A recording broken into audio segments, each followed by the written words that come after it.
the sheer level of stupidity and dysfunction of the Chinese national security experts, if that's the right word, really has reached a fundamentally new low. Let's start with what the Chinese were technically trying to do.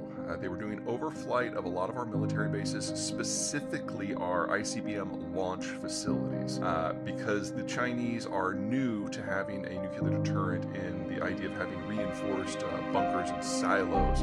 And so everything from the type of fuel, solid versus liquid, to the type of reinforcements, the type of launch capability, the staging of the rockets, they're all relatively new to all of this, certainly to doing it at scale. Remember that as early as the 1970s, the United States had over 30,000 nuclear weapons, about 1/3 of which would have been deployed by missile. Now, with arms control treaties and the post-Cold War environment, we have slimmed that down to just a few hundred. But the United States has a deep bench of experience in building and maintaining these things, and the Chinese simply don't. Until very recently, their entire deterrent was just about 100 or so missiles, and they're trying to beef it up, part of the general effort to get into great power competition, and they have a very long way to go. So any little peak that they can get would be great from their point of view. Obviously, from the American point of view, we have a slightly different view of that. Now, when it first came out, like a lot of people, I didn't really know what was going on. And so my first thought was like, why would the Chinese, balloons are big, they're slow moving, you can't maneuver them very well, they're obvious. And so it's like, I haven't thought very much of the leadership of Xi Jinping of late. They're making mistakes in energy and agriculture and finance and economic development and trade and manufacturing. You name it. We're seeing catastrophic failures across the Chinese system in decision making because Xi has basically gotten rid of anyone who might tell him no or might tell him yes, but. He's surrounded himself with yes men. And so we're just seeing a general breakdown of the bureaucracy and the decision making apparatus. But even with that in mind, I was like, Xi isn't stupid. Why would he throw a surveillance platform that would just gently float across the United States when it would be obvious it would be seen, and obviously it would torpedo relations? It just never occurred to me that they could be that dumb. Well, turns out the rampant stupidity that is taking over decision-making in Chinese policy has now reached a bit of a breakpoint. We now know from the responses to the crisis that the Chinese have lost the ability to coordinate within their own system. So normally, if you're going to do something that's a little provocative, you're going to coordinate with your diplomatic personnel and your executives in order that nothing else that you're working on gets ruined. But the day that the balloon floated into northern Idaho, Blinken was supposed to be on a plane going to China, and he had to cancel. And then over the course of the next week, the Americans were reaching out to the Chinese, and the Chinese refused to take the call because they didn't know what to say because they couldn't get direction. And then once it was shot down over the waters of South Carolina, they refused to pick up the phone because they go, oh no, the United States is using military force to take down a civilian object. Just the abject refusal to deal with the situation is you only see that when the bureaucracy is seized up.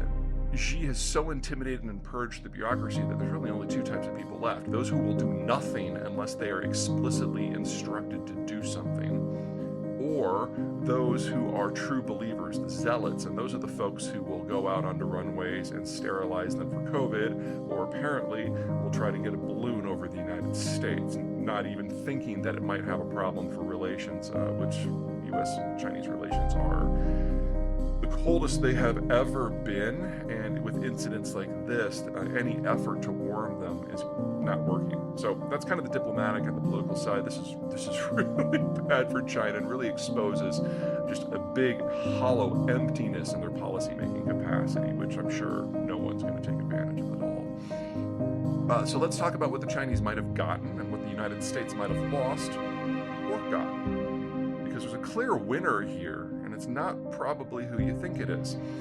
Now, the missile silos that the Chinese are so interested in, news flash, you don't leave those open to the elements. And so once it was obvious that a balloon was going over them, they just button up. They get their emissions under control, and all the doors are closed. So there was nothing that the balloons could gather that could not also be gathered by satellite. So they basically floated over the United States and got nothing better than typical open source information. The whole time, US hardware was tracking that balloon, tracking its emissions, taking digital renderings of the entirety of the structure. And oh yeah, just so we're clear, this was not a weather balloon. This thing was 300 feet wide. That's a big balloon. That's like an order of magnitude bigger than weather balloons. And I don't know if you guys know what an Embraer plane is. They're those little Barbie dream jets that sometimes you're on a connecting flight for. They only take about 70, 80 people. The equipment that was hanging from the bottom of the balloon, the payload, was bigger than an Embraer. And there were long-range antennas and listening devices and computing capacity and solar panels on this thing, along with some propellers. So, the idea that this was a weather balloon, like only if it was planning on monitoring the weather on Venus, because it had that sort of range. So the Chinese position, again, the diplomatic system seized up because the truth was so obvious, but the Chinese diplomatic corps had no idea that this was going on. It's part of that whole disconnect. Anyway, they got very little, if any, information from this effort, but the whole time the Americans were trapping what was a fairly sophisticated spy platform. And then when we shot it down over South Carolina, we started fishing for the parts. Now, I, like a lot of people, apparently like President Biden, my first instinct was to shoot it down the second it crossed the border. But as it was explained to me, if you shoot down something of that size, when it's 10 miles up, the debris field is going to cover a couple of square miles in a line that's something like 6 or 7 miles long. Whew. Nobody wants 200 pounds of Chinese spyware falling through the roof. People probably would have died even over like the vast empties of Montana. So they waited for it to be over water. Also, they did detect it when it was over Alaska, but if they had shot it down over Alaskan waters, some of those waters are 3 miles deep, and they wanted to recover it. So the waters over or off the shelf of South Carolina are 30 to 60 feet deep, something you can just do as a commercial dive. So pieces that are being recovered, and we're getting a better look at spy equipment out of China and their capabilities and their emissions and how they handle information and what they're looking for as a result of this incident, than normally you would have gotten after a 1 or 2 year probing effort with using more traditional methods. So it's kind of like the Chinese flew a canary into our cage and we just quietly locked the door behind it. And this is turning into the intelligence bonanza of the decade. So that's what happened after a couple of weeks of me poking into this.